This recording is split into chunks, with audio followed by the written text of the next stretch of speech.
Hello, welcome to week 14. It's 14 of my vlog. Hello. Yes, as you can see, we've sort of switched things around again. I'm trying out a different camera again this week. I had a brainwave. I'd love to be able to flip the camera around and show you actually what's going on. I switched to actually a camcorder this time because thinking it may be actually better to export to the computer, which should mean uploading to YouTube better. Also, backdrop change because the camera is smaller, and I can actually set it up with a nice little screen that's just to the right and below. You can't actually see this, I don't know if I'm pointing. I can actually sort of set up the lighting a bit better. So if you see a reflection, it is actually the monitor. It's on just off screen to the right here. That is what's helping to light my face up a bit so you can actually see me. Let me see. We had London last week. That was insane. I actually got lost around London. Trying to follow London signposts was hilarious. I got very lost. So lost following signposts around Bank and that general area. I kind of followed one direction and another direction and another direction, and in the end I did a great big loop on myself. Found the train station, tube station even, and got the tube, and I was like, I've had enough. I'm going. That's enough. I'm done. So anyway, much more stable, quiet week this week, which is kind of nice. One thing I have promised now for the last 2 weeks is I would give a rundown of what I feel as some of the biggest films of the year coming up over the next 3 to 4 months.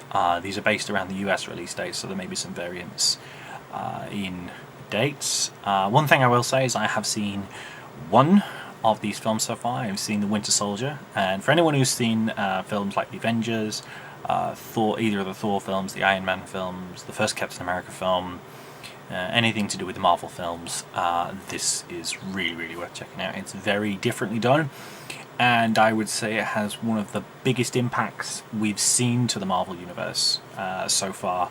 Particularly big impacts coming for the Agents of S.H.I.E.L.D. TV show, which if you're not watching, I would recommend picking back up again. It's worth persevering with a TV show. So anyway, I have actually written down, handwritten, my actual run through. So I've got, I usually go with 10 films, but I've got 11 because I kind of went a bit crazy. And I've got what's called a couple of dark horse films. These are films where they may or may not be any good. I don't quite know. And then some films which I think are absolute, utter crap. Let's just call it what they is. The crap. Last year I actually called The Lone Ranger right, being a complete, I believe the technical term is turkey. Don't know why, but it's turkey. So I'm going to start from the bottom and work up. So the one that didn't quite make the list is a film called Transcendence, which stars Johnny Depp. It is Johnny Depp in a serious action role, and in basic essence of the trailer so far, we can summarize that Johnny Depp is a computer scientist who creates AI. He is then killed by anti-AI protesters with a nuclear bullet, which is quite a novel invention. He then transfers his mind into a computer, and the computer then goes and runs amok around the world. Looks really, really, really very heavily science fiction, very interesting film. I personally really want to see this film, not because it's Johnny Depp in a serious, actual, properly suited to him role, but the whole concept is very similar to Lawnmower Man, a film from the late 80s, early 1990s. Yeah, that's worth checking out. So number 11, the one that didn't quite make the list, is Transcendence. Next to that is The Box Trolls. The Box Trolls is, from memory, based on a book. It is a stop-motion animation, and it comes from the studio that recently did, I think it was a Frankenweenie. No, it wasn't Frankenweenie, it was the other one. The name escapes me, but it's not Aardman Animations, it's the recent stop-motion ones. The Raid 2 at number 9. The Raid is something that people keep going on and on and on about, and say the Raid 2 is a fantastic sort of evolution to the Raid. I think the Raid 2 will get a lot of critic backing, which will create a lot of audience backing, particularly from those who've seen the first. It's in the pile for me to watch. Next up is X-Men Days of Futures Past. Yeah, let's kind of forget X3 ever happened, and First Class was a reasonable stab, but this sees both casts of X-Men 1, X-Men 2, and X-Men First Class sort of together. That's squashed together in a very interesting story, very interesting additions to the cast. But yeah, looks very interesting from the trailers as well. And I promise I'll use a different word than interesting. Number 7 is Godzilla. This stars Bryan Cranston as a scientist, I believe, with a very, very big monster. For people who don't know, Godzilla is a very large monster which come and terrorizes in cities. Usually in the original one it was Tokyo. There was a release in the 1990s, early 2000s with Matthew Broderick. People say it's crap. I think it's kind of cheesy and kind of nice and enjoyable and a bit more of a family version of Godzilla. It's certainly better than the guy wandering around a giant city in a giant rubber suit. Yeah, I'm not a fan of those, I have to say. But then again, I've not really watched them, and I did kind of watch Power Rangers. Next, Guardians of the Galaxy. So this is the first Marvel film, so this is about number 6. Guardians of the Galaxy, I think, is a bit of a big risk on Marvel. It is very much an unknown version film. This is a team in outer space sort of thrown together. The trailer sort of has that light-hearted Marvel humour that we've seen in the other films. I don't know how well people are going to appreciate a talking raccoon, even though he has the coolest name in Rocket Raccoon, and perhaps people are more tolerant of Vin Diesel in a role that's very much suited to him as a giant wooden tree called Groot. It looks like it's got a good amount of comedy. The trailer doesn't give too much away. It's interesting. It's definitely going to be worth a see. But it's how does this fall in with Marvel's bigger picture, which is Age of Ultron due out next year. So what we're doing now is moving into the top 5. At number 5, I've put that's a difficult one to say. Maleficent. Maleficent is Disney's live-action take on The Tale of Maleficent, which is the witch's name from, he's first thinking in his brain, Sleeping Beauty. If I get that wrong, don't shout. It's Angelina Jolie playing the witch Maleficent. It is very interesting from the trailer. It's very dark, but I think this might do quite well. This might be a bit of a surprise. This might do better than I originally thought, and it could be a very interesting role to see Angelina Jolie in this sort of role. Number 4, Captain America: The Winter Soldier. Originally I had this down at number 1, and then I realised something, that perhaps that was a little too high expectations. This film hasn't opened in the US yet, but it's open in the UK. I really, really do enjoy it, and I think it's one of the really good Marvel films, up there with the likes of the first Iron Man film. There are a couple of bumps along the way, but there are very new directors and writers to this role. They were signing for the next film, which is great, but I don't think it has as wide appeal as Iron Man or the Avengers films. It's maybe a little too good. It's one of those, it's going to spread by word of mouth, and sadly I think people are going to think, it's a sequel, I should really watch the first one. The first one's good, but this one sort of really kicks it up a notch and really has you going with a lot of twists and turns that you don't actually see coming, which is a really, really good thing. And as I said earlier on, there's big implications for the Marvel Universe in this one. The top 3 now. I would like to stipulate that these are not going to be the 3 best movies. These are going to be the biggest box office movies. So number 3 is The Amazing Spider-Man 2. Spider-Man 3 was a nightmare. And it was a nightmare because he had so many villains all in one film, and they were all done very wrong. The Amazing Spider-Man series done by Mark Webb. The first one was alright up until about the lizard goes on the whole taking over the world theme. And by all accounts, Mark Webb has sort of grown from this. My only concern is we have Rhino, we have the Green Goblin, and we have Electro, all in the film. Now, Webb hasn't been afraid to take it away from the main comic book and borrow heavily from the Ultimate Universe of Spider-Man, but I'm concerned with the amount of villains which are in the film. I'll still see it. That's the thing. I'll still watch it. It's Spider-Man. It's one of my favourite characters, so I think it will do really well at the box office. Critic-wise, I don't know if it'll score very well. Number 2. God, Transformers 4.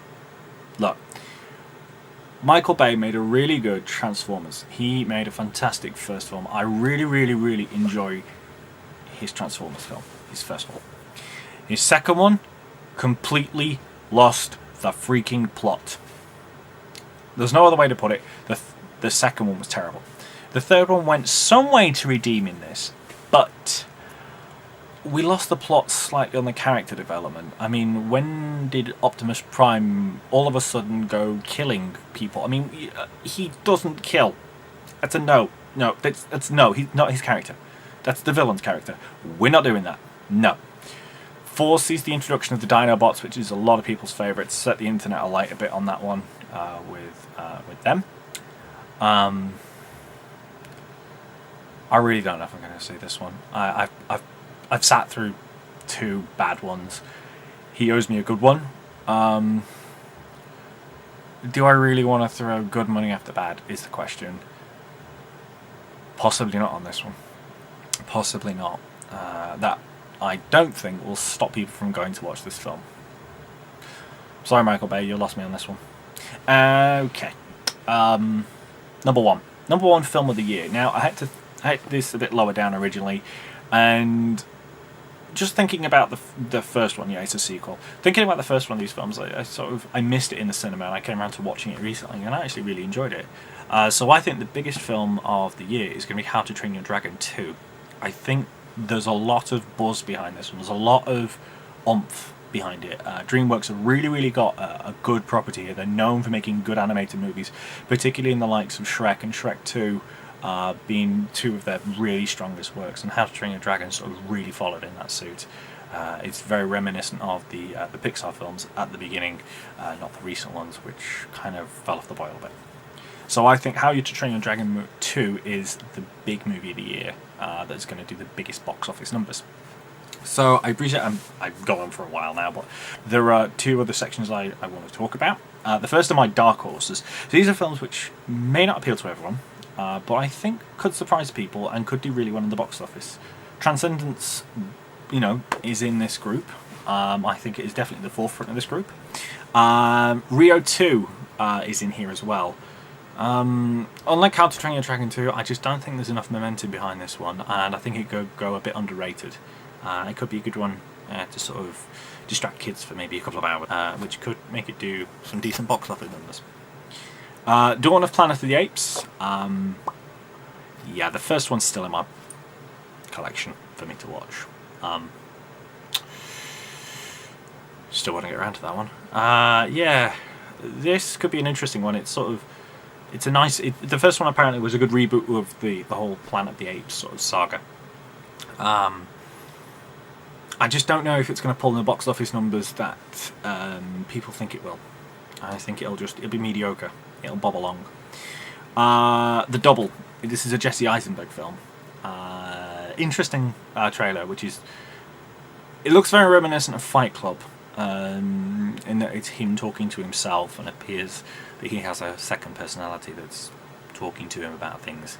For those that have seen Fight Club, they will understand. For those that haven't, I may have just kind of ruined the film. But if you've not seen Fight Club by now, what the hell have you been doing? It's a really good film. You need to see it. It's one of those you must see.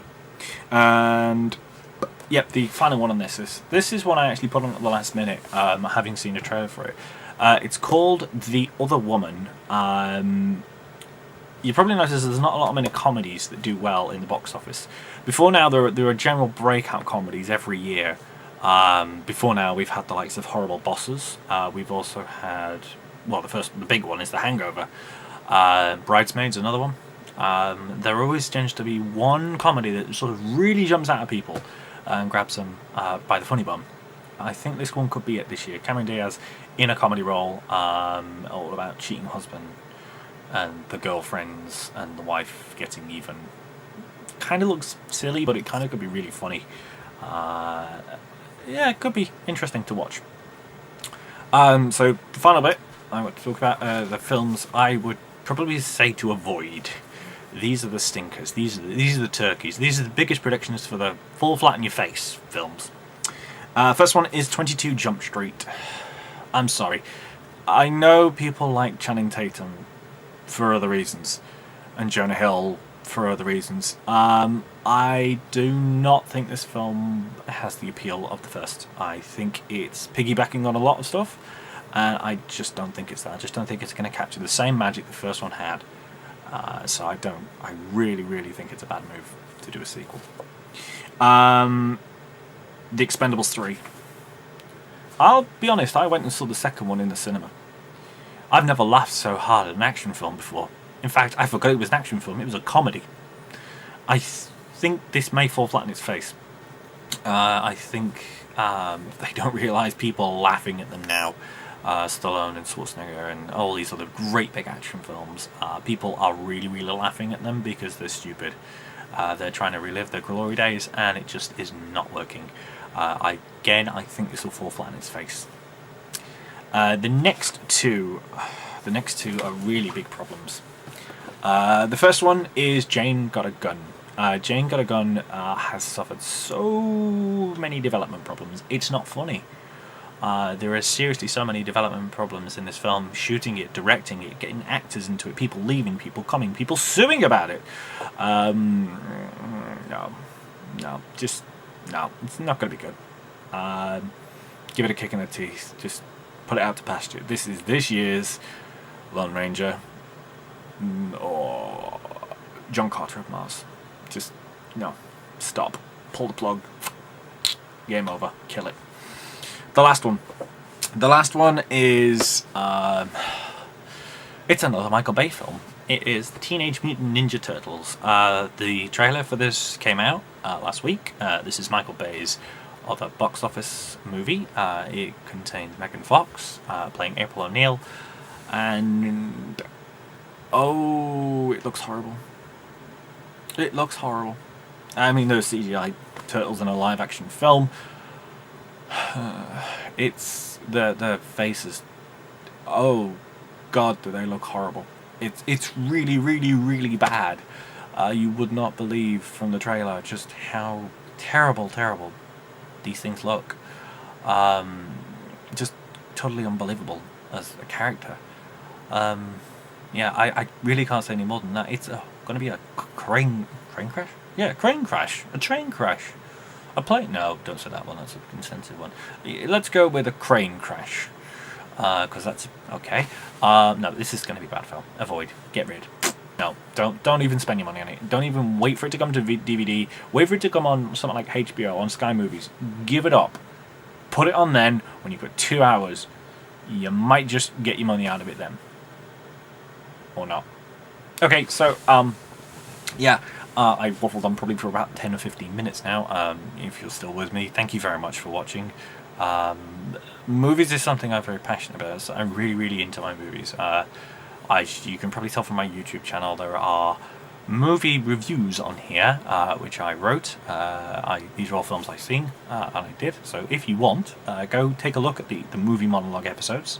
I try to write them with a bit of humour. I just haven't got around to writing anymore. I kind of fell out of writing them for a bit, and the amount of production work that went into them was ridiculous. I wasn't enjoying them anymore. It became very much more of a chore.